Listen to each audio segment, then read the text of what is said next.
Denis Lacroix, vous arrivez finalement deuxième au second tour des législatives avec un petit peu moins de 42%. Est-ce que c'est une vraie déception pour vous? Alors non, pas du tout. Sur ce second tour, je ne le vis pas du tout comme une déception. Vous savez, moi, je suis nouvelle en politique. J'ai été élue maire de mon village, Châtel-en-Trièves, en 2020. Ensuite, vice-présidente de l'Association des maires ruraux de France en 2021. Et je me suis retrouvée lancée dans cette aventure exceptionnelle de pouvoir vivre une élection législative de l'intérieur en 2022. Donc j'estime avoir énormément de chance. J'ai énormément appris sur comment se passe une élection, sur comment ça s'organise, sur toutes les personnes que j'ai rencontrées, tous les gens que j'ai pu écouter, la diversité des intérêts aussi. Donc je sors vraiment grandie de cette aventure-là.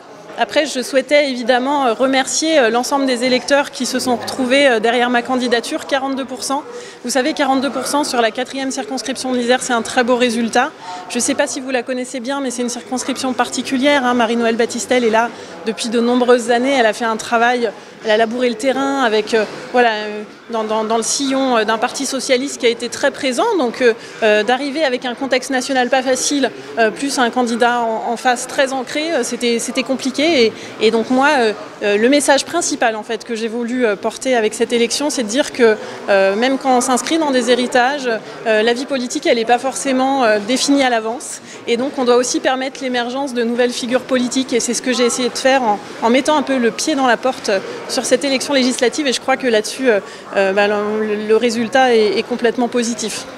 C'est encourageant comme résultat. Finalement, est-ce que la marche était peut-être un peu trop haute pour une première fois face à une candidate qui a été élue députée, réélue députée?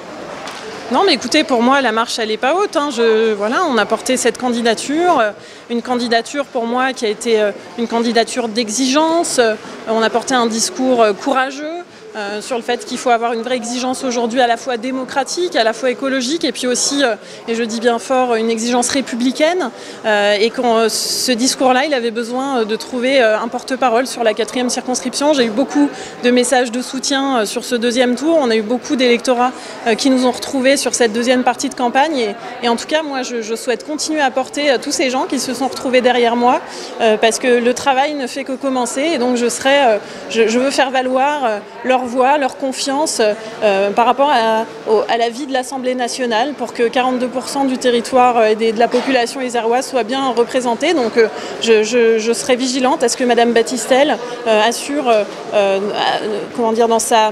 dans sa position du Parti socialiste au sein de cette nouvelle coalition de la gauche, une voix pour laquelle elle a été élue, c'est-à-dire une voix de la tempérance, une voix aussi de la nuance, une voix de l'équilibre pour qu'on n'aille pas fragiliser la cohésion nationale. Donc en tout cas, moi, c'est ces valeurs-là que je porterai. Je serai très vigilante à continuer à les porter par la suite.